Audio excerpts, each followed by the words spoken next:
Bismillahirrahmanirrahim. Assalamualaikum warahmatullahi wabarakatuh. Hai guys, pada kesempatan kali ini saya Khalifah Madini dari kelas 12 MIPA 2 SMAN Negeri 1 Pangandaran akan membahas mengenai dua pemberontakan, yaitu pemberontakan RMS Republik Maluku Selatan dan pemberontakan Andi Agis untuk memenuhi tugas sejarah. Yuk kita lihat videonya.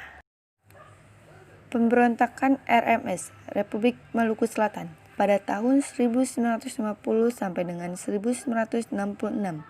Yang pertama yang saya akan bahas yaitu latar belakang, tujuan, tokoh, jalannya konflik, dampak pemberontakan, dan upaya penumpusan.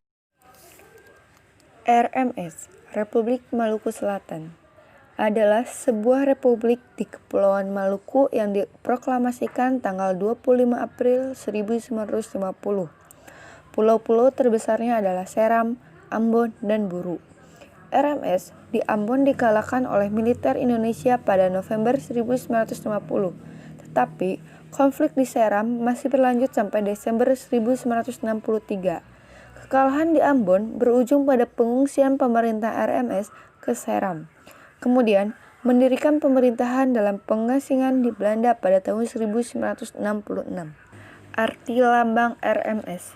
Lambang RMS menampilkan burung merpati putih Maluku bernama Pombo. Merpati putih dianggap sebagai simbol positif dan harapan baik. Pombo ditunjukkan bersiap-siap terbang, sayapnya setengah terbuka dan di paruhnya terdapat cabang pohon damai. Dadanya bertuliskan parang, salawaku, dan bentuk tombak. Latar belakang RMS. 1. Pemberontakan para bekas prajurit KNIL. 2. Tidak setuju atas pembubaran NIT, Negara Indonesia Timur, dan kembalinya Indonesia menjadi negara kesatuan. 3. Keinginan beberapa tokoh seperti Saumokil yang ingin mendirikan negara sendiri. Tujuan RMS. 1. Melepaskan diri dari RIS, Republik Indonesia Serikat. 2. Mendirikan negara sendiri dengan nama RMS, Republik Maluku Selatan. Ini dia tokoh-tokoh pihak pemberontakan RMS. Yang pertama ada Mr. Dr. Christian Robert Stephen Saumokil, yaitu pemimpin pemberontakan. Yang kedua ada Johannes Manu Hutu, yaitu Presiden RMS April sampai dengan Mei 1950. Yang ketiga ada Johan Manusama, yaitu Presiden RMS tahun 1966 sampai 1992. Yang keempat ada Frans Tutu Hatunewa, yaitu Presiden RMS tahun 1993 sampai 2010. Yang kelima ada John Watilet, yaitu Presiden RMS tahun 2010 sampai dengan sekarang. Pihak penumpasan pemberontakan RMS. Yang pertama, Brigadir Jenderal Ignatius Slamet Rijadi. Yang kedua, Dr. Leimena, yaitu pemimpin misi perdamaian. Yang ketiga, Alex Kaliwarang, yaitu pemimpin GOM 3. Jalannya pemberontakan. Pada tanggal 25 April 1950, Mr. Dr. Christian Robert Stephen Saumokil, seorang mantan jaksa agung dari negara Indonesia Timur, memproklamirkan berdirinya Republik Maluku Selatan, yaitu sering disebut RMS. Pemerintah merasa kehadiran RMS ini menjadi ancaman bagi keutuhan Republik Indonesia Serikat. Upaya penumpasan RMS. Langkah pertama adalah dengan menempuh jalan damai dengan dipimpin oleh Dr. Leimena. Namun, usaha tersebut mengalami kegagalan. Pemerintah memutuskan untuk melaksanakan operasi militer dipimpin oleh Kolonel Alex Kaliwarang.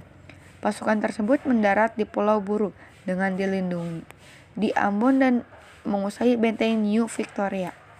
Dalam merebut benteng tersebut, Letnan Kolonel Slamet Riyadi gugur. Saumokil ditangkap dan dijatuhi hukuman mati. Dampak pemberontakan RMS. Yang pertama, RMS menyandra kurang lebih 70 warga sipil. Yang kedua, kelompok bunuh diri di Makassar merampas kereta api dan menyandra 38 penumpang kereta api. Yang ketiga, aktivis yang di bawah naungan RMS ditangkap. Sekarang saya akan membahas pemberontakan Andi Agis. Yang pertama yang saya akan bahas latar belakang, tokoh yang terlibat, tujuan, kronologi, dan upaya penumpasan. Latar belakang 1. Ketidakpuasan atas proses kembalinya NIT, Negara Indonesia Timur ke NKRI. 2. Dr. Soumokil menghasut Andi Aziz untuk melawan keputusan Presiden. 3. Khawatir atas tindakan membabi buta Dr. Soumokil yang menyebabkan pertumpahan darah. Dan yang keempat, perasaan curiga ex-KNIL yang bergabung di APRIS. Tokoh yang terlibat yaitu Andi Abdul Aziz, yaitu pemimpin pemberontakan Andi Aziz. Yang kedua, Alexander Kaliwarang. Tujuan pertama, melindungi masyarakat pro-federal yang pada saat itu merasa diancam kedudukannya oleh TNI. Yang kedua, meredam kekacauan atas demonstrasi antara masyarakat pro-federal dan anti-federal. Yang ketiga, mempertahankan keberadaan NIT. Kronologi peristiwa. Yang pertama, terjadi kekacauan di NIT April 1950. Yang kedua, pemerintah mengirim APRIS atau TNI menuntut agar pasukan APRIS ex-KNIL saja yang bertugas di NIT. 5 April 1950. Yang ketiga, ultimatum dari Soekarno untuk Andi Aziz. Penyerahan Andi Aziz terlambat karena dihalangi oleh Soumokil. 8 April 1950. Yang keempat, ekspedisi dipimpin Kaliwarang 26 April 1950.